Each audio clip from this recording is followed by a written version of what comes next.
I feel like a motherless child. Sometimes I feel like a motherless child. Sometimes I feel like a motherless child. A long way from home. Sometimes I feel like I'm almost gone. Sometimes I feel like I'm almost gone. Sometimes I feel like I'm almost gone. But I'm a long way from home. Sometimes I feel like I don't have a friend. Oh, sometimes I feel like I don't have a friend. Sometimes I feel like I don't have a friend. I'm a long way from home.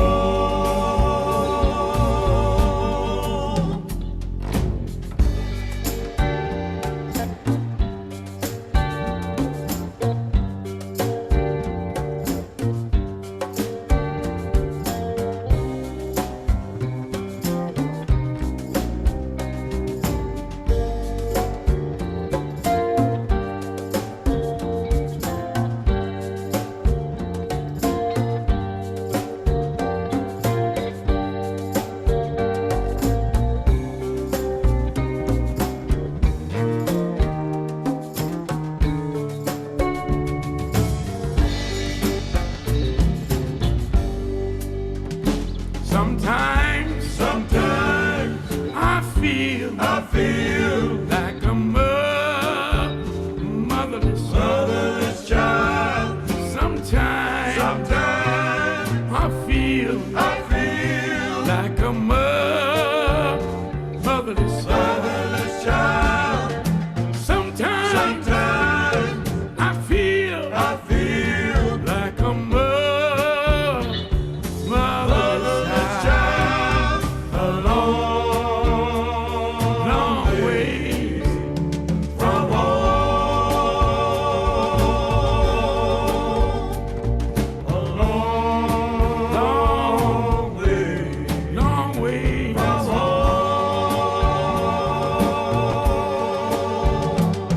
A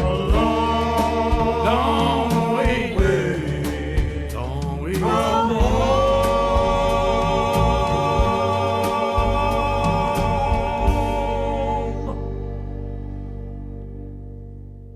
Ladies and gentlemen, welcome to BAMFest 2021 International.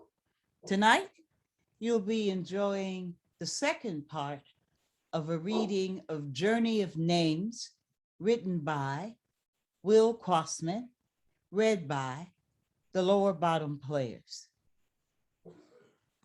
No further ado, we'll begin part 2 of Journey of Names by Will Crossman. Act 1, Scene 8.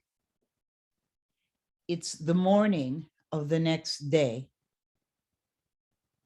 Brother, sister, and Yele enter together stage right and walk to center stage.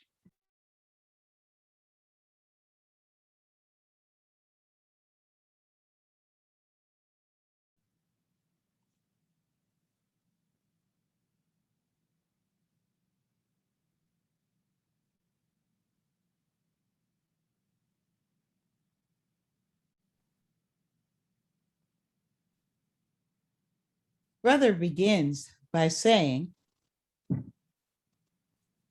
Sister, we need to talk. What was that about?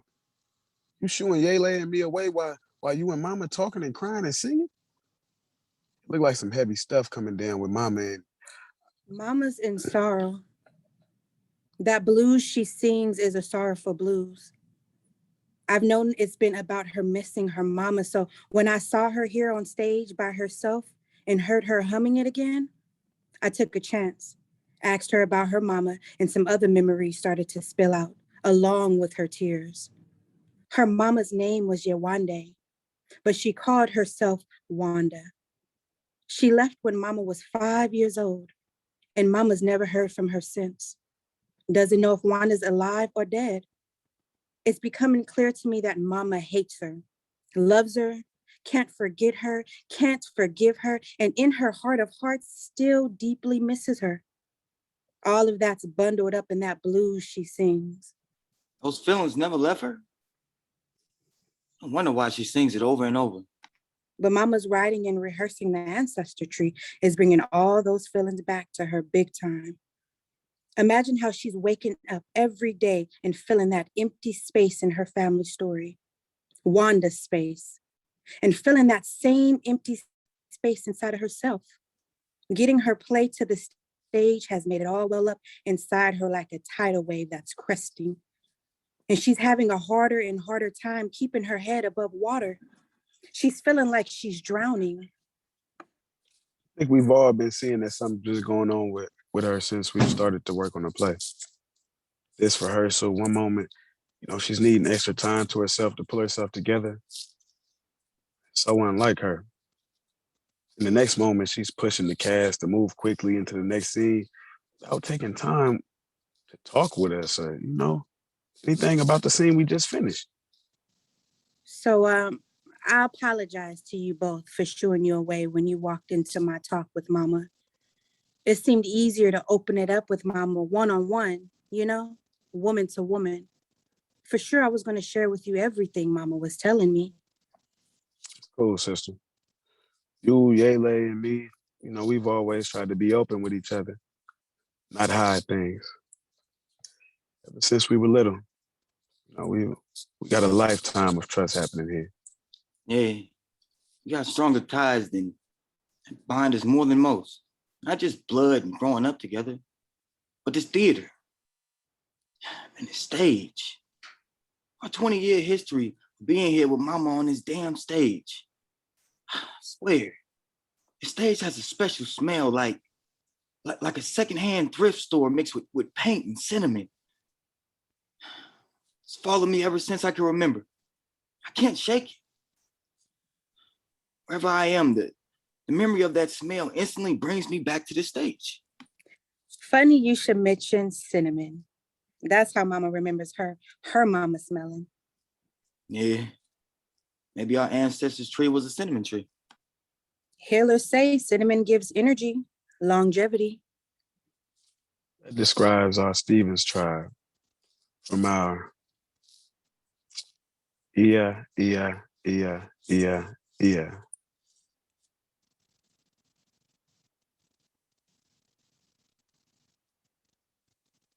Don't forget Yawande's mother, whoever she was, and all those unknown women in our ancestry tree before her. I think we have a responsibility to try to find her for Mama. Yes, definitely.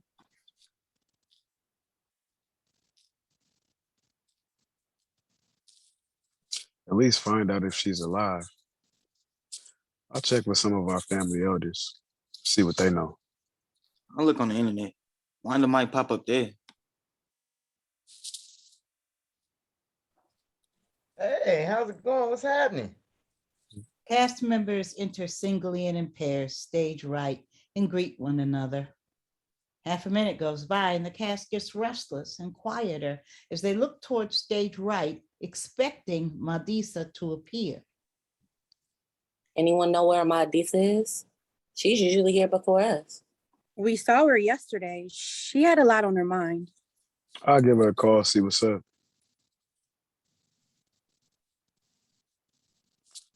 She's not picking up. Ring her again.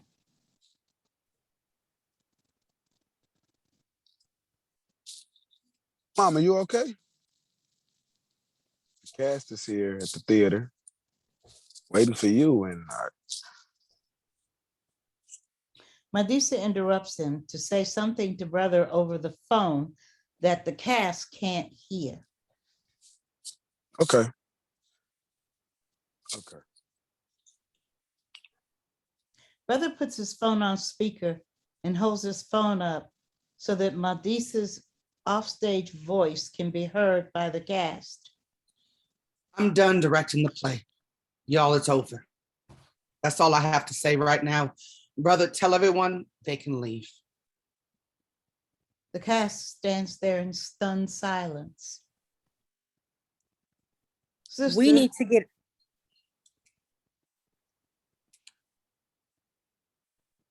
to get over to her.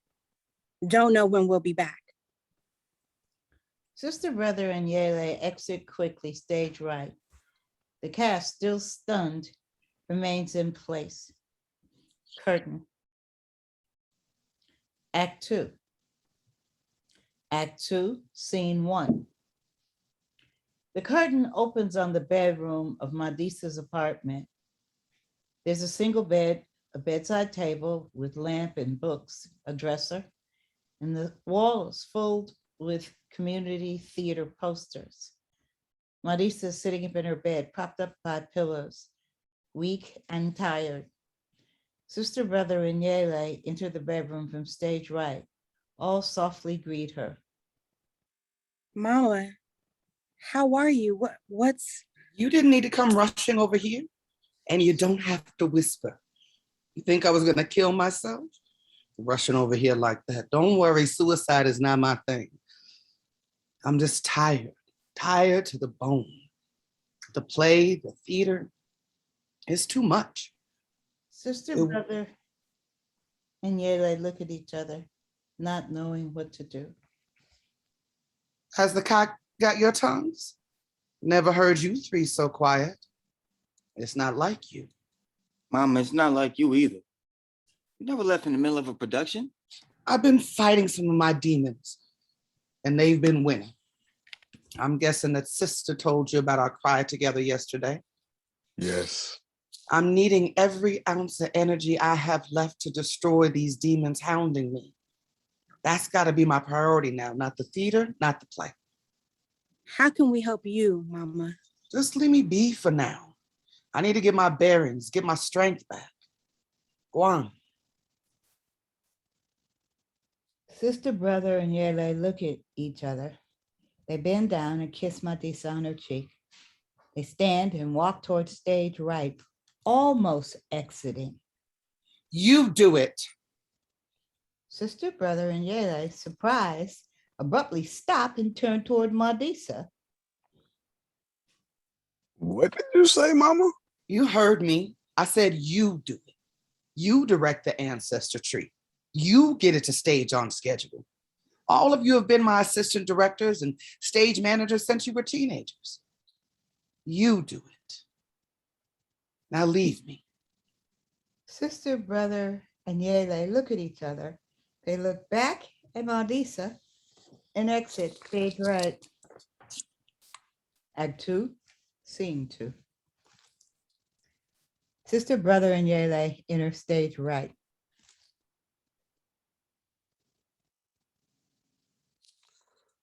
Okay, maybe we can direct the rehearsals and get the play on stage on schedule. Hey, what do you think? I don't know. It's Mama's play. She's the playwright, the director, and it's her theater company. We can't just jump in and run the show. Sister, you can direct the ancestor tree. You inherited Mama's director skills. It's in your genes. Hey, you know it is.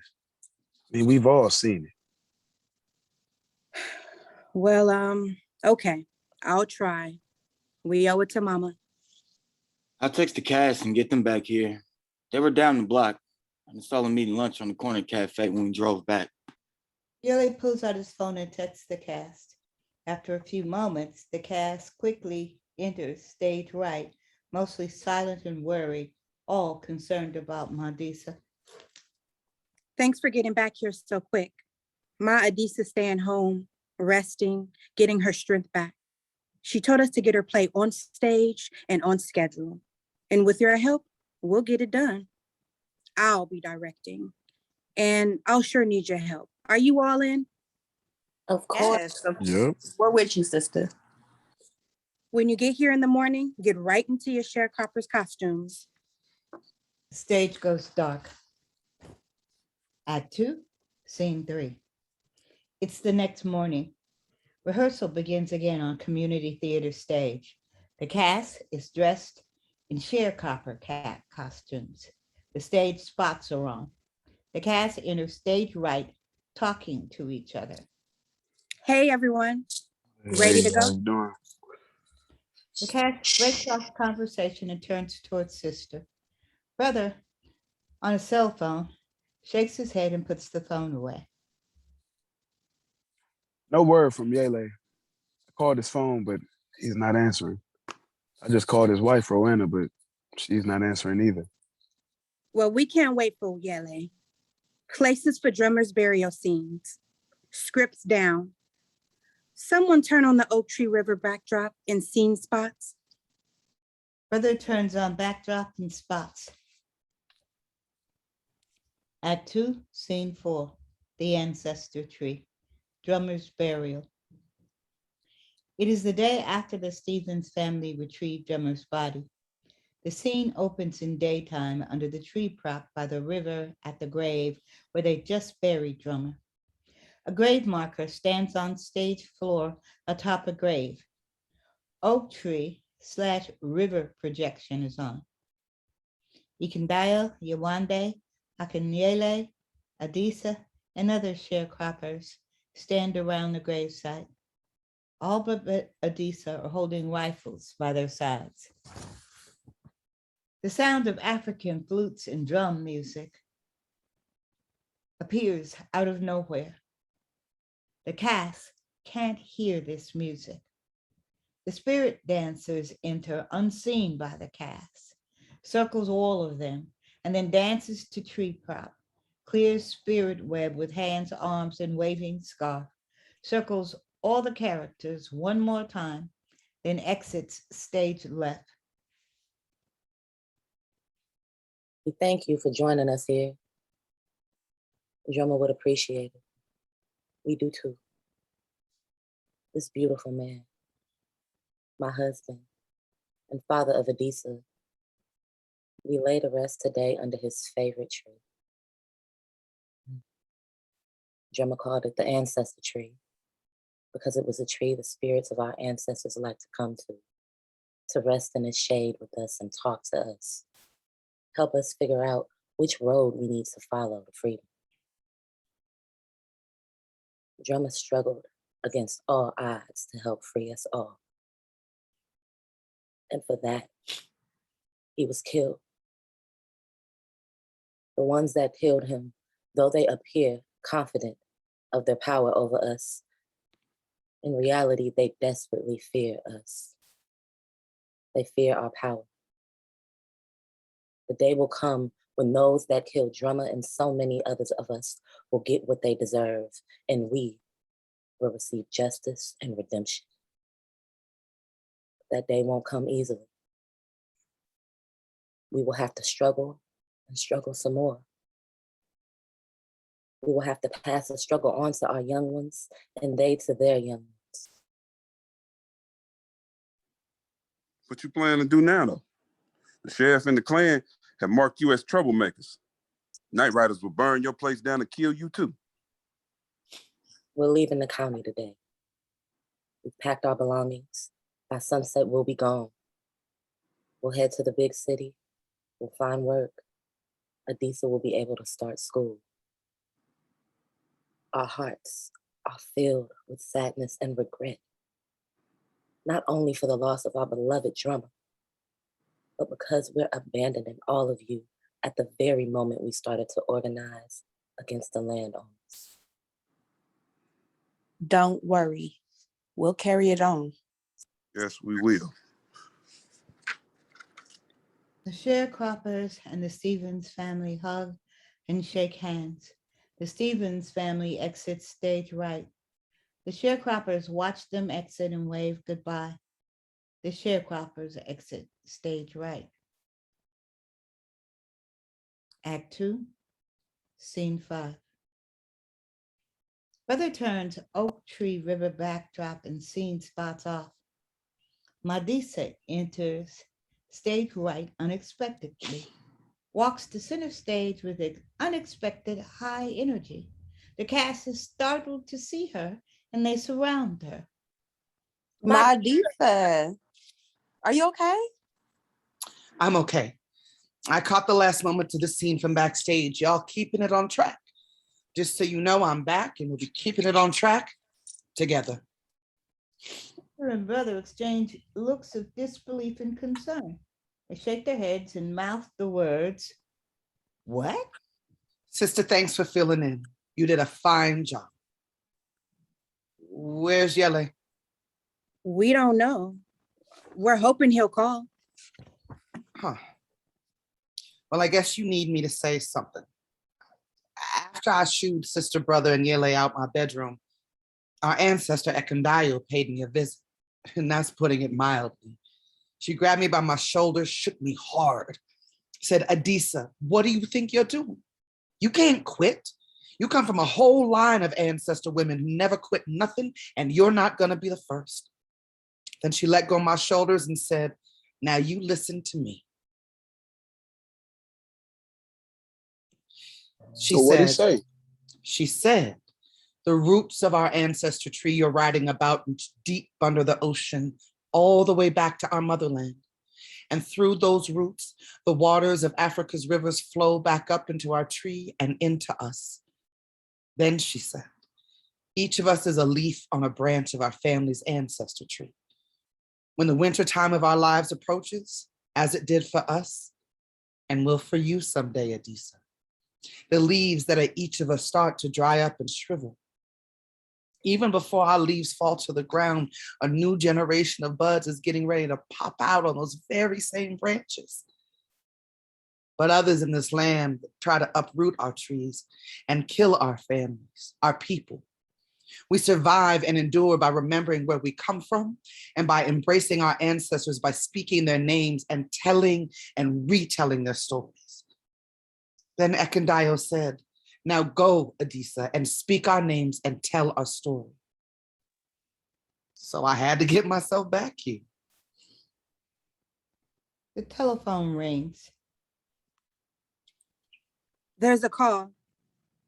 Sister takes out her phone, moves towards the stage left as she anxiously converses very softly with the caller.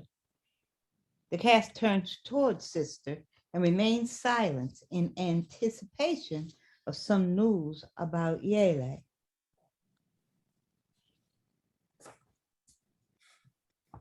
That was Roanna. She said Yele is in county jail. He was busted last night with his friends, Langston. Roanna said Langston called her from jail this morning, saying the guys were out driving last night. Police pulled them over, told them to get out the car. Yele was driving, asked the police what the problem was. Police drew their guns and pulled them out the car, searched them in the car. Didn't find anything, but busted them for resisting arrest. Langston said they never even resisted. Police took them to county jail, booked them, put them on the same tier, separate cells. Langston heard a lot of banging and screaming in the middle of the night down where Yele's cell was. It was the deputies beating on Yele. Yele was shouting, Langston, Langston, call for help, Langston. Then it was silent. A little while later, EMT ran by with the gurney down to Yele's cell and ran back with Yele lying on it. Jail went on lockdown. So Langston couldn't call out till this morning. Call City Hospital, see if Yele's there. Is Akeem Yele Stevens a patient there? brought in sometime during the night by EMT. I'm his sister. He is? Can I talk to him? Doctor wants to talk to me? Okay, I'll hold. Yes, I'm Akinyele Stevens' sister. He had what? Cardiac arrest? He had a heart attack? Oh, God. God, no. My beautiful brother's in the hospital with a heart attack. Sister, brother, we got to get to the hospital. Everybody else leave now. We'll call you. The cast exits quickly, stage right. Medusa takes brother and sister's arms and leads them hurrying out. They exit stage right. The stage goes dark. Act 2, Scene 6. It's 4 days after Yele's death, and the first time since Yele's death that the cast is gathering on Community Theater's stage to continue rehearsal of the ancestor tree. The cast enters stage right, exchanges somber greetings and hugs. Madisa, sister and brother, enter stage right, exchange greetings and hugs with the cast. Sister, brother, and I want to thank you for all the support you've given us since Yele passed, and for being at his funeral. Your caring and loving words about Yele when you stood up there and spoke your feelings about him. I know he heard your words.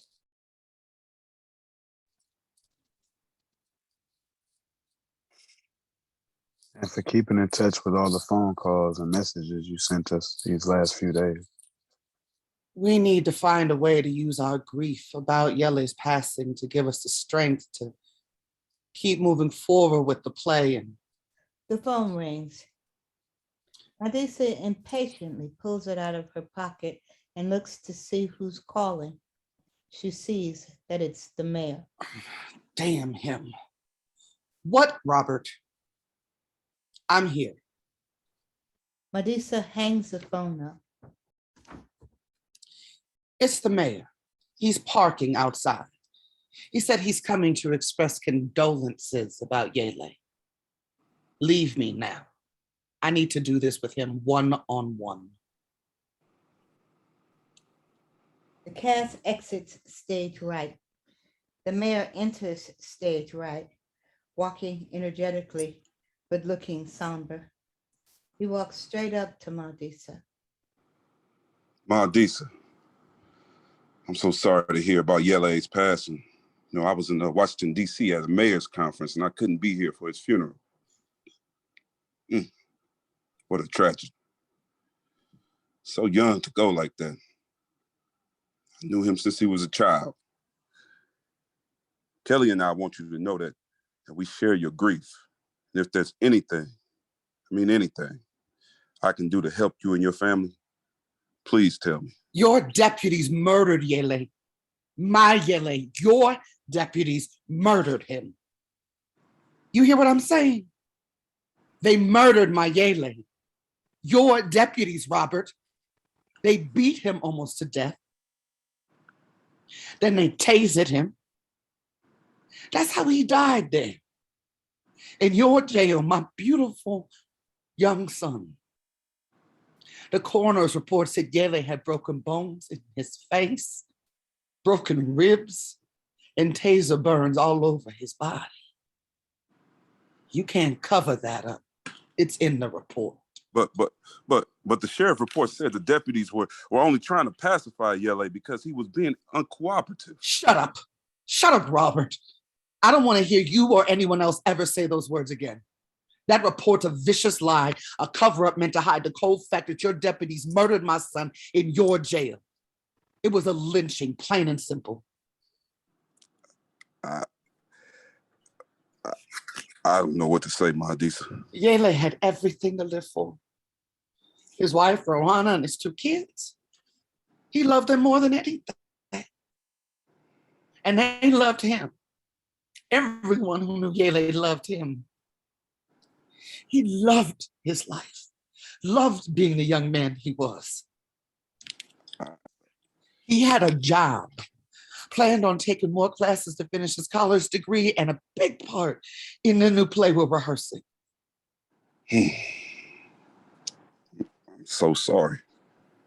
Sorry doesn't cut it. Your police shouldn't have stopped Yele's car in the first place. He and his friend Langston were just driving, no tail lights out, didn't run no stop signs, no unpaid tickets, no warrants, no nothing. It was stop and frisk of young Black men. Your police, Robert, your police. Look, Madis, I can't control what. I'm not responsible for every action a police officer or deputy takes in the city. They've got their own chain of command, their own leader, their own rules and regs. You're coming at me as if I'm responsible for Yele's death. I didn't kill Yele. I'm not the villain here. Don't cast me as the villain in this tragedy. You're the mayor, Robert. You set the rules. You define the culture of enforcement you want your chief and sheriff to abide by. Yele and Langston aren't the only young Black men stopped and beaten and murdered by law enforcement in this city. What are you doing to stop it? You and Kelly also have Black sons and daughters. Are they going to be next? Or you think when your kids are out driving somewhere that every cop in Black and white that's following them and stops them will recognize them as Mayor Robert's kids and let them go? Hell no. They'll get pulled out just like my child was, thrown up against their car, maybe beaten, tased, shot. Mayor turns, feels less emotionally energetic than when he entered. He walks to the wall stage left and takes 2 folding chairs, carries them to the center of the stage. He opens them and gestures to Madisa to sit. They both sit facing each other. He exhales. I'm trying to do my best. I can only keep trying. You can do more than that. Remember you told me that when you were acting in community theater, you wanted to be the next James Earl Jones, the best. You should start striving to be the best mayor you can be. The James Earl Jones of mayors, huh? Why not? And since we're talking about actors in theater, I've got something else I need to say to you, Robert, so just shut your mouth and listen. I can guess what's coming. Yeah, it's about your plan to move my theater company. Robert, there's something that you just don't get about community theaters. Not just my theater, but community theaters. All of them. If you did, you wouldn't be so eager to uproot community theater and move us across town. As a theater rooted in our community, we're more than just a company that performs plays. We're also here to engage and inspire our youth, to help save their lives and realize their potential. That goes for my children, Yele's children, your children, all our beautiful children and grandchildren. That's why me and my ensemble are struggling so hard with the decision to move or stay. It's one of the wise women, my great-great-great-grandmother, Yolanda the Maroon, says in our new play, we need to raise our young ones together as a community. That's the only way we'll make it through. Goodness knows we need your damn money and all that candy you're offering us. We sure as hell do. And I've been losing a lot of sleep thinking about whether to grab your candy and run across town with it or stay here and let my sweet tooth suffer. Damn you for making me have to face this choice. Well, we're facing something too. A deadline with contractors waiting to. So we really need to know where you stand on. We're still figuring it out. And that's all I'm giving you right now, Robert. I told you when you were here last that I'll announce our decision on opening night of our play. And that's where it stands. Madisa, It's been a enlightening talking with you. Always has been. Let me say again that Kelly and I do want to offer our condolences to you and your family, and we will surely be there on opening night. Oh, and Robert, you'll be hearing from our lawyers. We're gonna sue all your asses on criminal and civil charges. You, your city, your police chief, your sheriff, those murdering deputies, and everyone else involved in Yele's murder.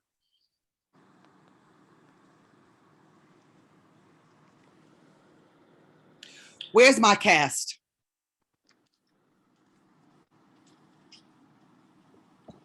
Mayor sure looked upset when he ran by us heading back to his car. It's because I told him I was suing him, City Hall, the sheriff, and everyone else involved with Yele's murder.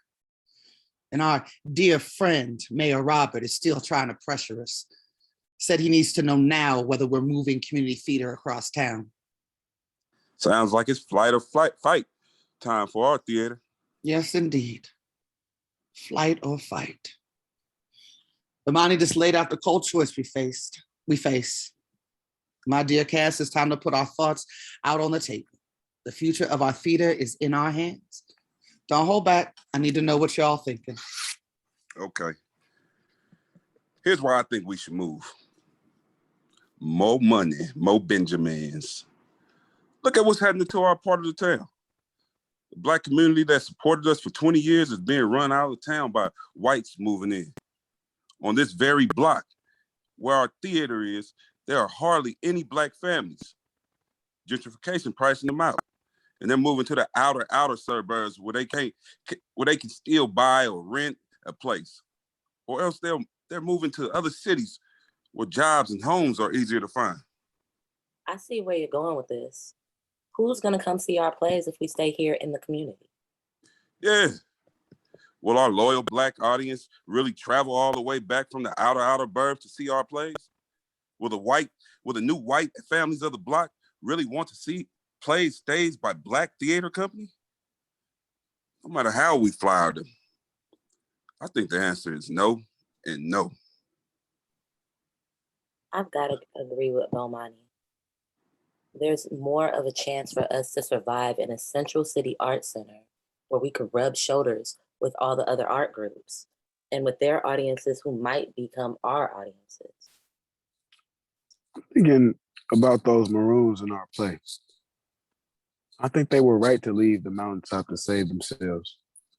Sometimes flight is right. Let you live to fight another day. Are you saying you think we should move too? Gotta say, kind of leaning that way. But I want to hear what Georgina and sister are thinking. I think it would be a tragedy if all our roots here, all of our family histories just disappeared, gone with the wind.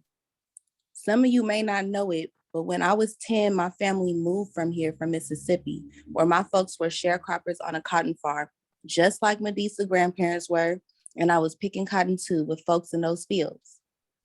That's why I can identify with that little girl, Disa, that LaShauna's playing, because I wanted to get out of the cotton field and start school too.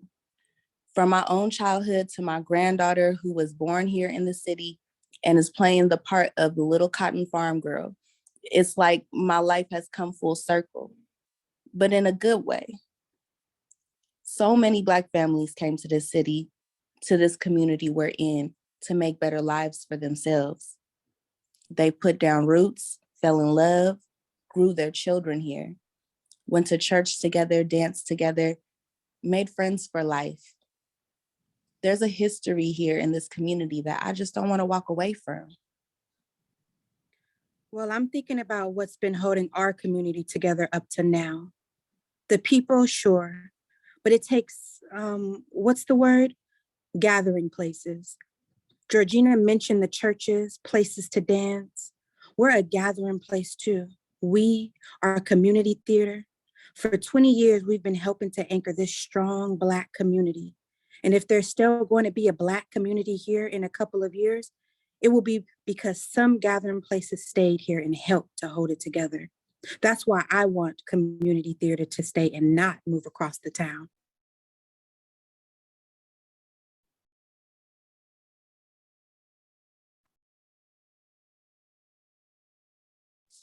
Or maybe you're right. Maybe we should stay. Mandisa, we all want to know which way you're leaning. This decision is deep. It's about the soul of our theater company. Can we continue to be true to our roots, authentic, if we leave our community? Our ancestors were always viewed by whites as just bodies, just beasts of burden to make a profit off of. Who we are as human beings has never mattered to them. We've always had to figure out for ourselves how to survive and move forward. As brother said, my maroon ancestors survived to move forward by stealing away from that mountaintop to avoid being massacred by militias. My sharecropper ancestors did the same when they left their cabin and cotton fields for the city to avoid death at the hands of the sheriff and the Klan. Those weren't cowardly moves. They were survival moves. Sometimes our people have survived to move forward by staying and not moving, staying put and fighting, risking everything to defend what was most precious to them, their loved ones, their community. My ancestors moved out of deadly situations when they had to. Other times, really every day of their lives, every single day before they made those moves, and every single day after they moved to their new mountaintop or new city, my foremothers and forefathers stayed and resisted, protecting what was precious, most precious to them. I'll be honest with y'all, as I've always tried to be when we faced hard times and hard choices. I'm being pulled both ways. I know you are too. I've been trying to picture us as that embattled maroon community we've been portraying.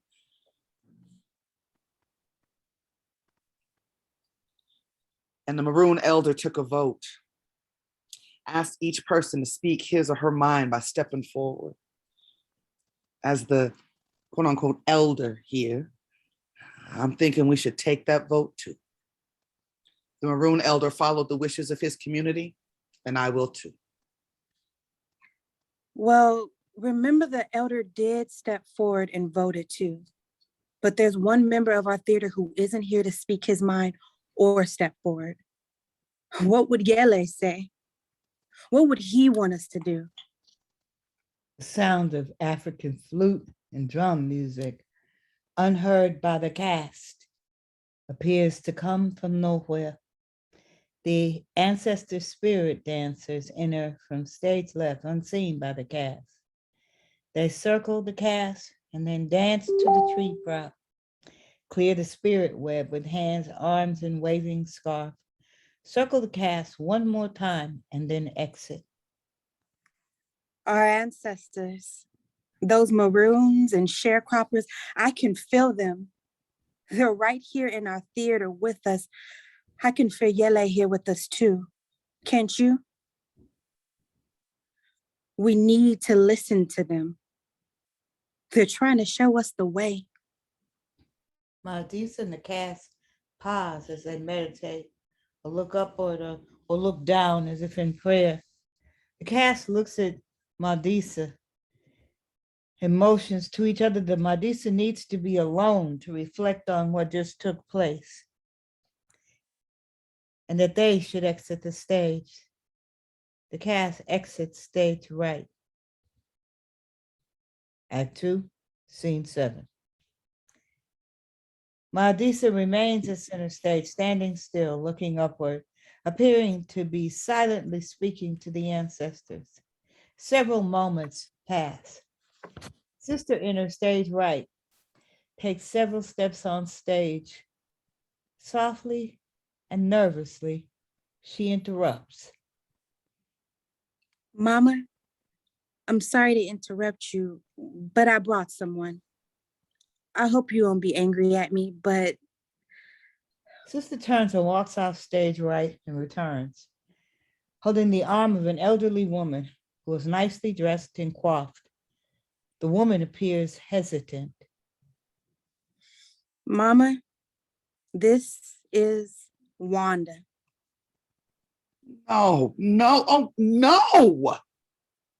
Mama, Wanda starts to turn and exits stage right. Wanda, wait. Wanda stops and turns back towards Madisa. Why did you bring that woman here? Now? I don't need this, sister. Lord, no, I don't need this. Mama, please listen to me. Brother in a stage right walks up to Madisa and tries to put his arm around her shoulder. Madisa turns away from brother. Brother, you and sister doing this behind my back?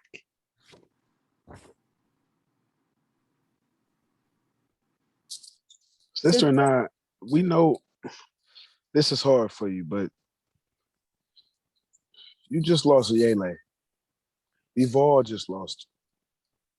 And you lost your mama, Wanda. And we lost her too, our grandmother. But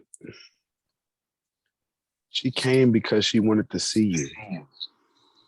This isn't a good moment for this. You're Wanda. Your name's Yawande, not Wanda. Wanda turns back, startled. I don't know what to say to you. You're a stranger.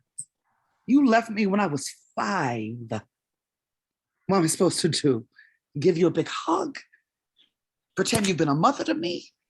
You had more than 40 years to come back into my life, and nothing. You don't have to believe me, Adisa. But for most of my life, I've been yearning to come back to you. You're right. I don't have to believe you. I'm so sorry to learn about Yela's passing. Sister and brother told me. I offer my deepest sympathies.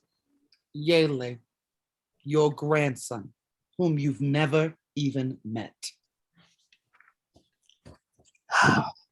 After your father left me, and you early on, when you were just a little one, I started drinking, using drugs in order to cope. I moved us in with a man who abused me. I got pregnant, had a miscarriage, lost my job. That's when I left him and moved us back in with Adisa. But after several months at Adisa's place, I was going crazy. Felt I had no direction, no purpose in life. Didn't know where to turn and was afraid I'd fall back into my old habits. It was at that moment I heard some neighbor folk talking about the civil rights movement, the Freedom Riders.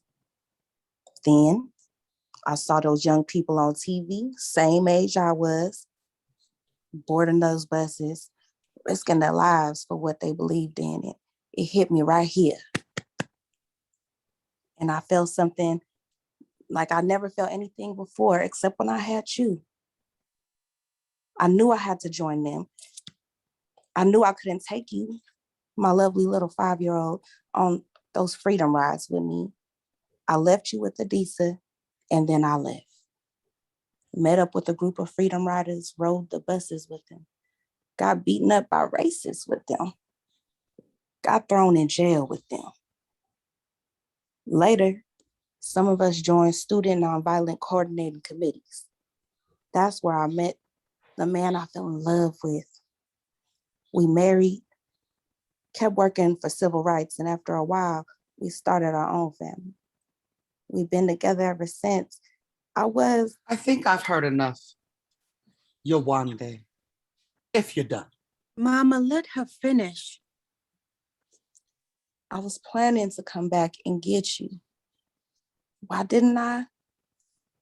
Why did I let so many years go by? I felt guilty and ashamed, and I was scared, simply scared. I'd spent so many years guessing you hated me for leaving you, but living with that guilt and shame was easier for me than thinking of actually meeting up with you and facing your hate in person. Adisa, Please let me into your life again. I've missed you terribly.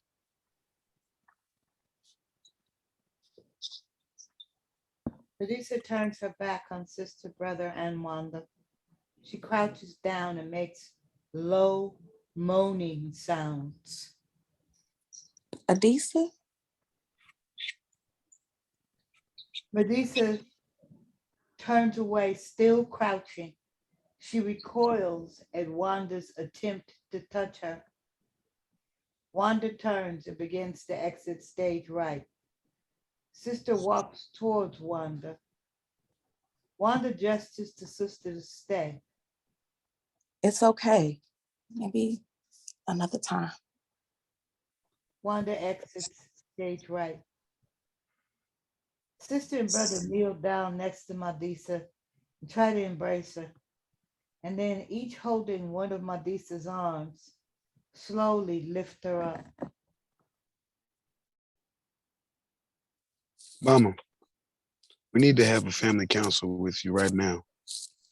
Remember you used to call a family council whenever we had to discuss an urgent matter? Well, sister and I think moments don't get more urgent than this one is. Brother pulls a third folding chair from the perimeter to the center of the stage and opens it. He arranges the 3 chairs facing each other. Sister walks Madisa, who is still shaking, over to the middle chair and sits down. Sister and brother sit down on either side of Madisa. Mama, can you see what a terrible choice that must have been for Wanda? Wanda felt if she stayed with you at your grandmother's place where she felt lost, she'd be so unhappy that she couldn't be a good mother to you. And if she left you to join the movement, she knew she'd be leaving you, her heart, behind, without a mother for a while, but she thought it would only be for a while. She didn't leave because she didn't love you. She left because she did love you. Yele, are you with us? You're a part of this family council too. The ancestor spirit dancer and ancestor spirit Yele enter stage left. Dancer holds Yele's arm, guides him to the back of Madisa's chair, where he stands behind Madisa. They are unseen by Madisa's sister and brother. Ancestor spirit dancer turns quickly and exits stage left. Ancestor spirit Yele remains standing silently unseen by the others at the back of Madisa's chair while listening intently to their conversation. It was Yele who found Wanda. He went on the internet to one of those find your ancestor sites, and he started looking up our family's history. That's where he found Wanda, Yewande Rogers. She was living 20 miles away in Newfield, out in the suburbs. Yele phoned her, told Wanda who he was, her grandson, and asked her if she wanted to meet with you. She said she'd think about it, and Yele gave her our phone numbers. A couple days ago, Wanda phoned me and asked to meet you. Yele wanted this. Yeah, we wanted it. When I walked in with Wanda, it looked like you were talking to our ancestors, asking them to help you with the decision we have to make about moving the theater, right? Yes. I think the ancestors, knowing you needed their help, decided to help you by bringing Wanda here.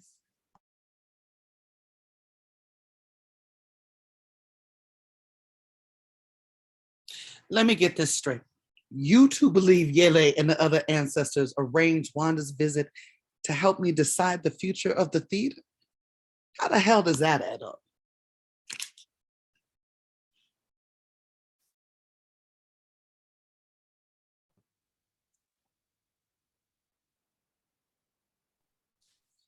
Well, Wanda left you behind when you were 5, and I'd never leave my kids behind.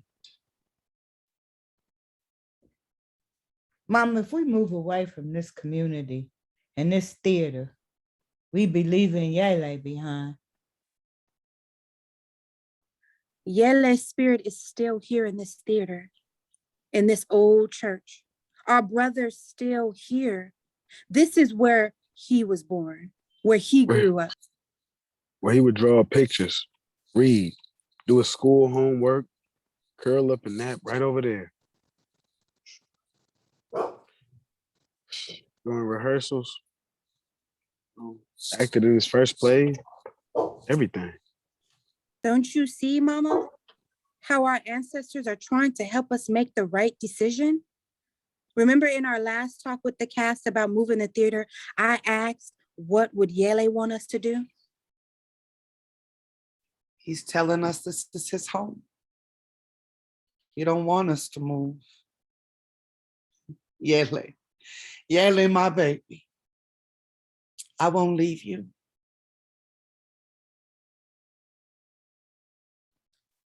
Medusa allows herself to feel her grief.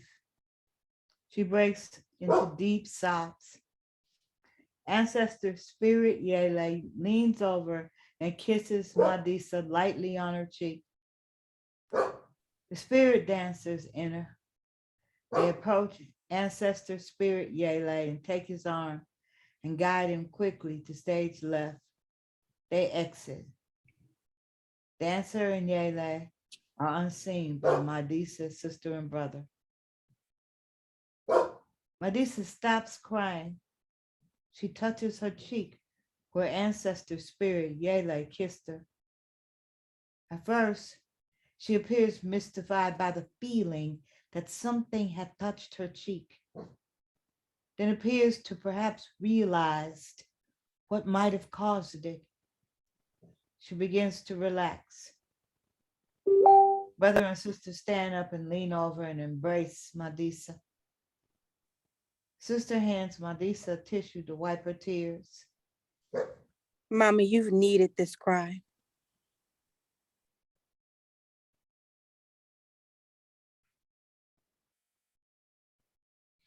And the community people who've come to our place for 20 years, you think they're really gonna drive all the way across town to Kennett School to see our plays?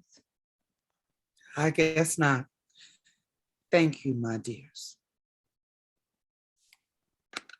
Sister, brother, and Medusa all stand. Sister and brother help Medusa, and they exit slowly, stage right. The stage goes dark. Act 2, Scene 8. 2 days have passed since Wanda's visit with Medusa. The 3 chairs are made on stage from the last scene. A low table now sits in front of the chairs. On the table is a tray with a teapot, 2 cups, a plate with some cookies on it. Medusa sits in one of the chairs, and she's nervously adjusting the cups and the plates on the table and looking up expectantly towards offstage right. Wanda calls from offstage right. Adisa,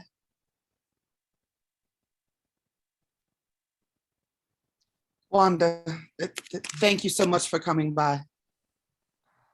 well, thank you so much for inviting me, Adisa. Please come and sit down. I thought you might like a cup of tea, cookies. How kind of you. Tea, yes. Medusa pours tea for each of them. Wanda, I want to apologize for the way I acted, for the way I treated you when you visited. It was a shock to see you walk in like that. I mean, if sister and brother had prepared me for your visit, I might have acted more civilly. You certainly saw me at my worst. I understand, Adisa. No need to apologize. I should have insisted that you knew beforehand that I was coming, but sister was adamant. She said if it were left up to you whether or not to see me, you would probably go for not. Hmm. She didn't leave me much choice. Sister's a tough cookie, like all of us Stevens women. She and brother also told me about you, your life over the years, your wonderful accomplishments creating your community theater and carrying it on, making it a force for good the way you have. They even handed me a flyer for your new play and said they hoped my husband and I would attend. That sounds like sister and brother. You must be proud of them. They're certainly proud of you. Well, they're definitely not proud of me for acting the way I did when you came by. That's in the past now, Adisa. I'm so glad we found each other again. Yes, and my kids are happy they found their ear. Cookie? No, thanks, but my doctor said I need to lay off the sweets for a while. Get my blood count back to where it should be. Wanda, I hope you don't mind me asking you this. It's a favor, really. The play I've written is about our family's history, starting all the way back with your namesake, your great grandmother, Yawande the Maroon. But there's a scene missing, a scene that involved you and me. After you came and spoke about your life, I know I acted like I wasn't listening, but I heard and remembered every word you said. I knew I had to write a scene about that night, the night you left Adisa and me when I was 5. That night has stayed in my memory my whole life. It stayed with me my whole life too. What do you remember about that night, about how you felt? Hearing you tell it will help me shape the scene that finally becomes part of the play.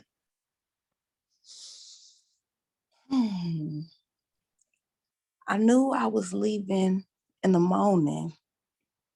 I didn't say anything about it to Adisa or you. I felt I had to keep it a secret. My secret. Another secret. My life was filled with so many secrets. No, I should say I filled my life with so many secrets. The men, the abuse I took from them, my miscarriage, the drugs, even my decision to leave and join the Freedom Riders. I didn't want to have to explain to Adisa why I was leaving my daughter or why I was going to put myself in so much danger. I didn't want to have to fight with her about it.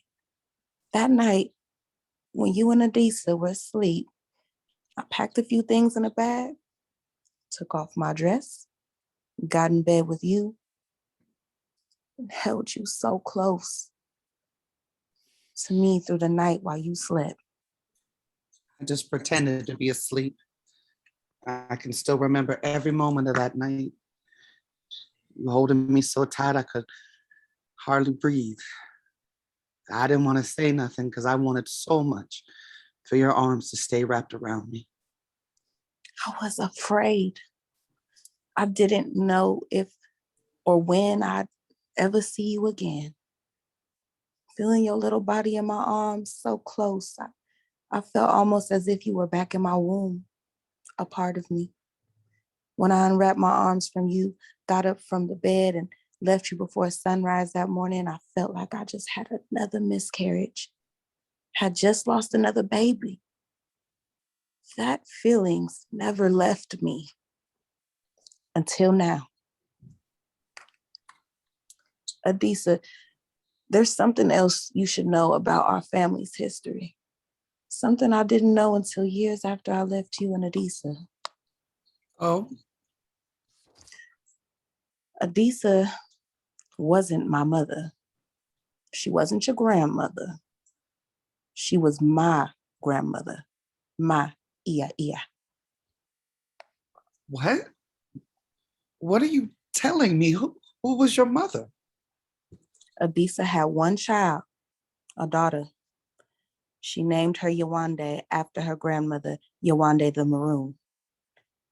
When that daughter was 13, she was raped by a neighbor and became pregnant. Perhaps to protect her daughter from the community's judgment, Adisa kept her daughter's pregnancy a secret and sent her off to live with friends in another county. The night her daughter gave birth to me, she died. Adisa came and brought my little infant self, her granddaughter, back to her place to stay. Adisa claimed me from that moment on that I was her daughter, that she had given birth to me.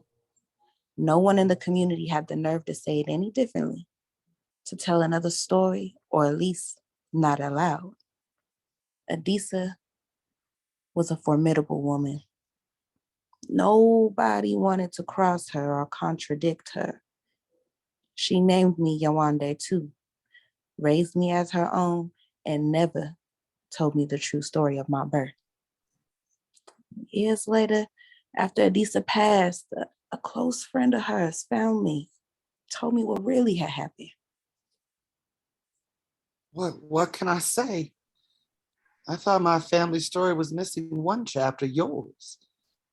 And now I learned it was missing two. That poor girl, your mother. I feel so sorry for her. That's been our family story. Hardship and resistance. Folks in the community who knew your real mother when she was a child, who knew Adisa had given birth to her, they didn't wonder what happened to her while she just disappeared off the face of the earth. Adisa just told them her first daughter had run away and never returned. That was it. Wanda, you've given me such a gift unwrapping these two histories I haven't known, shining a light on these two leaves of the Stevens branch of our ancestor tree. You, my mother who's been missing from my life for so long, and my 13-year-old grandmother who I never even knew existed. It's overwhelming. I knew writing this play would be a journey, but I had no idea. Sister said you'll be announcing your plays opening night if community theater is going to stay right here or move across town. Oh yes, I'll be announcing it. That damn city hall. And don't get me started on that. Your family, Wanda, so I'll tell you now. We're staying, not moving. And your grandson, Yele, is largely responsible. This basement theater and this old Black church in this community is a place where Yele grew up to become such a fine young man. Yele and this community were inseparable. So when we asked ourselves, what would Yele have wanted us to do? The answer was clear as glass. Our ensemble decided on its own, no pressure coming from me, to rename this theater the Akinyele Stevens Community Theater. That means this place has become more than a theater to us. It has become our family home. And our audiences, family members too, who just drop in for a visit from time to time when we stage a play. On opening night, some of the folks from Kennard Street Elementary, the school the city wants to shut down and where they want to move us, will be in the audience to support our staying here. And we've gone to their school and joined their protest to keep them open. I can see how you owe it to Yele and yourselves to stay. I can tell you this from my heart. I don't know what the future of community theater will be, where it will be, or even if it will be. I don't know which morning we'll wake up to the roar of City Hall's bulldozer starting to take down this old church we're in, and our community theater with it. What I do know is that we will fight with all the strength we can muster to keep our theater right here by any means necessary. Like your freedom riders used to sing, we shall not be moved. We shall not be moved like a tree that's standing by the water. We shall not be moved. Your theater is indeed a tree that's standing by the water. Well, I better be going, and you've got a new scene to write, correct? Yes. Thank you, Wanda. And Wanda stand up and embrace. Thank you, Adisa. We'll be at your opening. Wanda exits stage right. Medusa remains on stage, standing still, deep in thought and emotion. Then she starts slowly pacing the stage, finally stopping in front of the tree prop.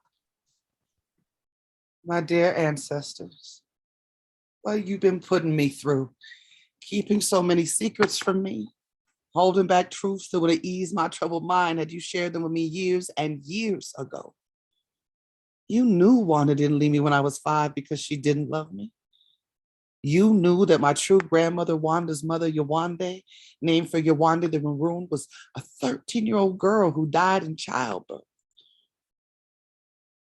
My mama, Wanda, is the 3rd Yawande on our family branch. I'm the 2nd, Adisa, named after sharecropper girl Adisa. My grandmother, who raised Wanda and me, and my daughter, sister, her true name is Ekundayo, after ancestor Ekundayo. My son Yele, I named after Akinyele the Maroon. And I even named brother, my first son, Drummer, after ancestor Drummer who never did know his true first name. Why do we keep passing these old Yoruba names down generation to generation? I remember Adisa telling me when she was raising me that our names aren't just names. A name carries a story with it, a vision of a life to be lived. You ancestors believe that naming a newborn bestows the newborn with that story, that vision, and that their life will be a quest to fulfill that vision given them by their name. It all seemed so magical to me when Adisa told me, like there's word magic in our Yoruba names. I've come to believe it's true. When I pair up us Stevens with our given names, I can see it. This journey I embarked on long ago to write a play about my family's history. Dear ancestors, I thought it was my decision, that I was taking it on of my own free will. But no, you decided to send me on this journey. A journey of names, a journey of my family from days of enslavement to now. From Yawande the Maroon to me and my children and my grandchildren. We're all living out the visions of our names. Medusa sits down in a chair near downstage center. The ancestor spirit dancer enters stage left, leading ancestor spirits Yewande, Ikandayo, Akinyele, and Adisa. They walk hand in hand, single file to center stage, stopping behind Medusa and holding hands, unseen by Medusa. As Medusa calls each ancestor's spirit name, each walks forward to stand beside Medusa's left shoulder, faces the audience and speaks their Yoruba name, its Yoruba meaning, and its historical relevance in their life. Yawande, I am Yawande. My name's Vision. Mother has looked for me. Mother has returned. My mother named me Yawande. She knew someday we might get separated during our enslavement, and it happened. She got sold off from the Stevens plantation while I was forced to stay and do the master's bidding. When my baby, Ikendaya, was born, I fled with her to freedom with the Maroons in the mountains. Years later, I learned my mother had looked and looked for me before she passed. She never found me while she was alive, but I believe her spirit helped guide me and my baby to that Maroon camp. Ekundayo,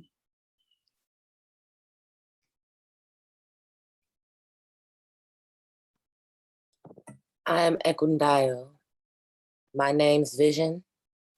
Sorrow and tears become joy. I saw my husband, Drummer, shot to death by the sheriff and the clan. My sorrow became joy when we escaped the county. with my parents and my daughter. Drove our wagon to the city, started new lives, and our daughter, Adisa, finally got to go to school. Akinyele. I am Akinyele. My name's Vision. Valor befits a home. Escaping the plantation to join the Maroons. Being a comfort and companion to Yawande and her baby, and staying with them for life. Winning the war with my black regiment, protecting our sharecropper family when we were attacked. Offering lessons of life to my granddaughter Adisa, always trying to stand tall, to be a man, as we were forced to keep moving from place to place, searching for some place we could finally call home. Adisa. I am Adisa. My name's Vision, one who is clear. Growing up, I became clear about who my enemy was. Listening to Baba Akinyele and Grand Yawande talk about being enslaved and about being in the war between the states. Listening to Mama and Papa talk about our sharecropper life that kept us so poor. Seeing my dear Papa Drummer's dead body being buried and leaving quickly in our wagon to escape being killed. Starting school in the city and learning about the bigger world. Oh yes, I got clearer. I am Adisa. Like my great grandmother Adisa, my name's Vision is also one who was clear. And writing this play that you ancestors demanded of me sure as hell got me clearer about so much more than I could have ever guessed. Who would have guessed that while giving birth to the ancestor tree, I would lose a son, find my mother, learn about a grandmother I never knew I had, and that my grandmother, Adisa, was really my great-grandmother. Face having to move community theater, my life's work away from this community that I love, or else risk losing it altogether. I had no idea of the great risks that await one who embraces her ancestor tree. But I'm clearer now, ancestors. Believe me, I'm clearer about that history and those risks. And that's helped me become clearer about me, who I am, about what means the most to me. I may not be the clear one yet, but thanks to you and your gift to me of my name, I'm getting clearer by the day. Ancestor spirit dancer enters stage left. Moves quickly to the 4 ancestor spirits standing behind Madisa.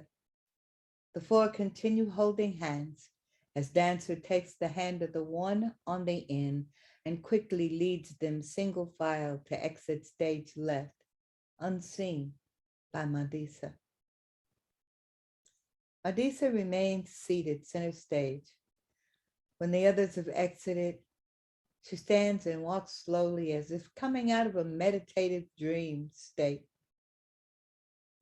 To the rear perimeter of stage right, she picks up a laptop and walks back to the table, places the laptop on it, sits down in the middle chair, and opens the laptop. Okay, I've got a new scene to write. We'll rehearse it tomorrow. It's always crunch time around here. I'm 5 years old. It's nighttime. I'm in bed pretending to be asleep. Wanda walks in, takes off her dress, gets into bed with me, wraps her arms around me so tight I can hardly breathe.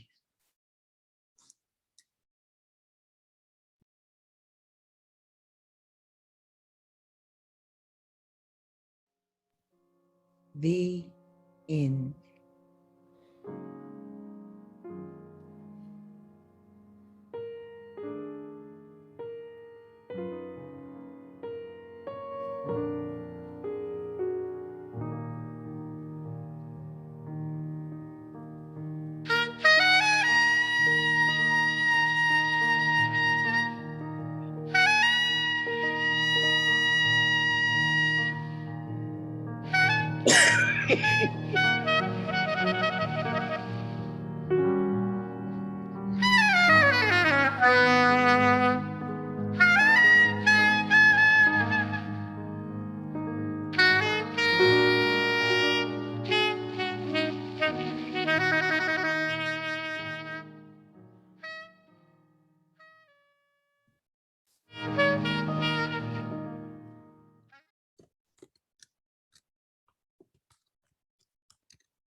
So I would like to introduce the cast for Journey of Names.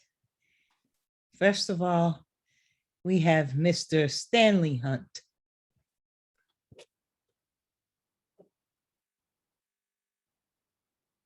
We have Mr.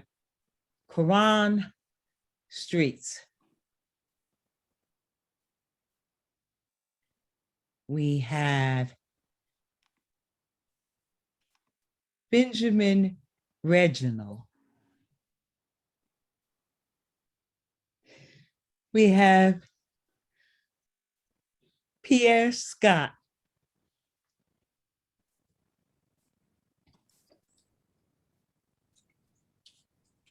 Nico Buchanan. Hey. Hey, Venus Morris. Venus. Stanley Hunt. Pierre Scott.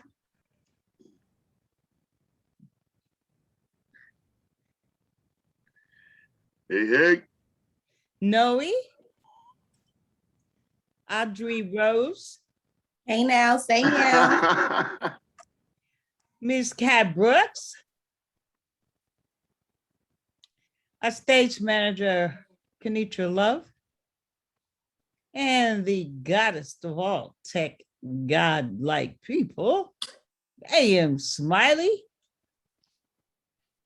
And we are pleased to have the author, Mr. William Crossman, with us. And I am Ayodele Nzinga. Yeah. Yeah. Yes, sir. We've just completed part 2 of Journey of Names. And so we're gonna talk for a few minutes with the cast and the author, and the players are allowed to stick around if they'd like, and they are also dismissed if they would like to be dismissed. So, Mr. Crossman, what did you think of part 2? Well, you did a magnificent job, you players, and I'm so proud that I could supply a script and feel your emotions as you took the character parts. It was very emotional for me. It's the first time that I've really heard a cast speak those words and those character parts. I'm so grateful to you and to Io. And I'd like to hear your thoughts as well. I find it really sort of emotional to listen to. It reminds me of another piece of work we did by a guest writer, in which a son is murdered. I find a lot of resonance between the piece and the lower bottom players. The length of time that we've done this theater, the fact that it is started off as a sort of a family company. There are Stanley Hunt and Quran Streets are my sons. And so all of my children at one point or another have poured into this theater in a way. And we very much operate sort of as a family. We have saying, you get to walk in the door. We rarely ever fire people. People occasionally self-select out, and as a rule, you're a lower bottom player for life. So there's a lot of resonance in the backdrop of a gentrifying city that perhaps doesn't value theater. So there's a lot there that we can relate to. I find it an interesting piece for us to have in development and look at evolving the piece until it is a stage piece that we can bring to life. So I'm rather excited about it. I noticed that we have some guests. I'm wondering what the reaction. We're taking questions. So if there are people who watched who would like to drop something in the chat, a question for the writer or for the cast people, or a comment about the work, we'd love to have it. Any players that are still here, would you like to add? How do you feel about the work? What do you think? What would you like to see happen to this piece? I would like to see it on stage. On stage, get it. I mean, I can feel it even with the readings. Like even with the reading, it goes so deep as far as family, going back in your family's history. I would just love to see it on stage, to see the dancer actually dancing and, you know, doing the dancer thing. I would like to see it brought to fruition also. I mean, it would tell such a vibrant story, historical, also just the linking from the whole family story. I mean, it's a story of resilience and sometimes having to move from one place to the next and making decisions. And it shows how, those same decisions are made generation after generation and how we deal with it. It should be a beautiful piece. It has great potential. The echo in it for me is sort of heartbreaking. Yeah. That there was it was a cleverness on Will's part, but the way that the history is sort of laid out, that there is always ultimately this choice, this fight or flight choice. And even in the moment that the play is being told in, despite how this story about the community theater ends, there's again the decision of, where will this group of people land, and will that be home? Venus, did you want to add anything? Mr. Crossman, phenomenal job on writing this show. I think that there's so much correlation between, as Io said, with the lower bottom players and what you wrote here with this show. There was something for me that was really significant. I was reading Ekundile when we couldn't get in contact with Yele, and then we decided to move forward. And I literally moved into Drummer's eulogy, kind of like, speaking at his homegoing celebration.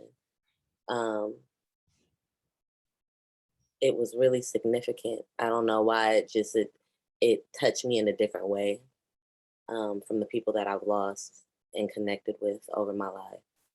And I just, bravo to you for writing something that we were able to bring to life. Thank you.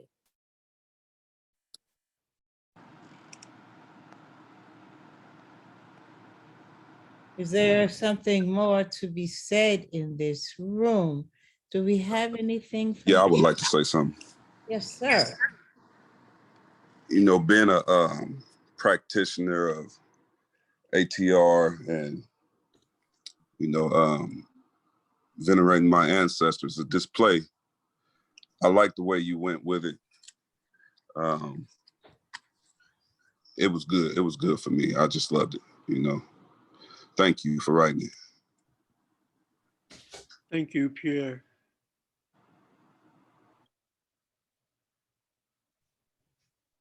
So, Mr. Crossman, I know that there were some people, we got a bravo from Lisa Evans, and so I know that she enjoyed it. And I know that there are more people here than us, but we don't seem to have any questions. Is there, you come to us at the end of BAMFest, Will. We've been ridden hard and put up with, you know, we have a few more days here before we end 31 days of something being programmed every single day, you know? So if you engage us, we will talk, but we're a bit spent. Is there something else you'd like to cover? Yes, a few thoughts. Am I loud enough? Can you hear me okay? We can hear you just fine. Okay. Well, first of all, Black August has meant something to me um, through the decades because I'm also a full-time organizer, activist, anti-racist organizer in white communities, and have worked for decades defending our political prisoners. I think from the moment that I arrived in San Francisco in 1970, walking into the Soledad Brothers Defense Committee in the Fillmore, Soledad Brothers Defense Committee, defending George Jackson, Fleeta Drumgo, John Cluchette, against charges that they were framed on for the killing of a prison guard. Um, and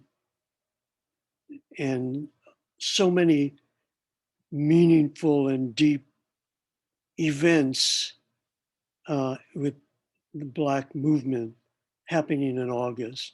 And for this play to be presented by the Lower Bottom Players right at the beginning of the month and now at the end of the month, sort of bookending, touches me a lot. Also, just wanted to say something about the journey of names.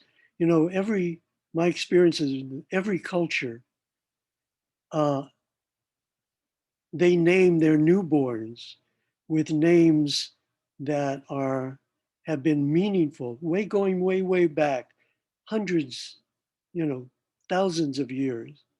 Um, and it's still happening today. You know, if if a couple, if a mother names, her newborn LeBron or Beyonce, well, it's a tribute to those people, in sports or entertainment, but it's also a way of bequeathing a name that is like a vision quest saying, if you're LeBron, I want you to be powerful. I want you to make a difference. I want you to fight for your people. Beyonce as well. Um, and those Yoruba names and the meanings that they had, which were, summed up so well by you actors at the very end of the play, and by your director, Ayudele, who has a Yoruba name. It's a all gender name, which means joy has entered our home or happiness has returned home, the Yoruba meaning of Ayodele. And of course, it's perfect, right?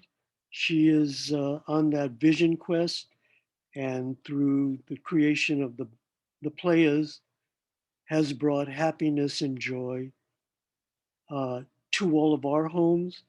And now she has her talented sons in her troupe And I think you have at least one other son who's a technician in the troop as well, bringing generation to generation as well. And so, you know, you're living your Yoruba name on a vision quest to fulfill it.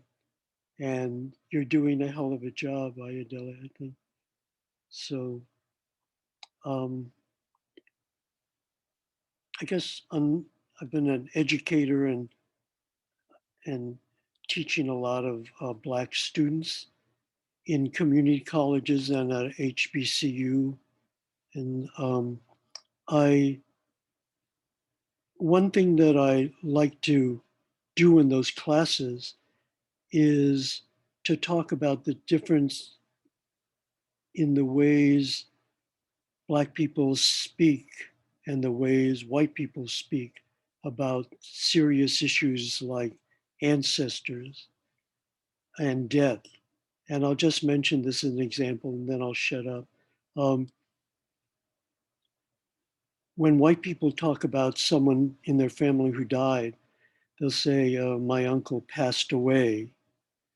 And when Black people talk about someone who died, because not, you know, it differs, but among each of the communities, but Black people will say, my uncle passed. And I think about the difference between a community that says passed away versus passed, because passed away is like a different view than past. When ancestors, you know, someone dies and they pass onto the ancestor tree, they are there to speak with you, to guide you, to share the wisdom, for you to access them. They haven't passed away, they've just passed. Whereas it's typical in a white community to say passed away and, you know, maybe I'll meet you in heaven or something, but it's not common to relate to those ancestors in the same way as a living relationship. That's an interesting distinction. Passed away and past, you know, past, almost in a sense of an ascension. They've passed, you know, they've completed life, they passed, they've ascended, you know. So this has been lovely. And I think we've really enjoyed getting to know the play. I think that we experienced it in a different way this year than we did last year.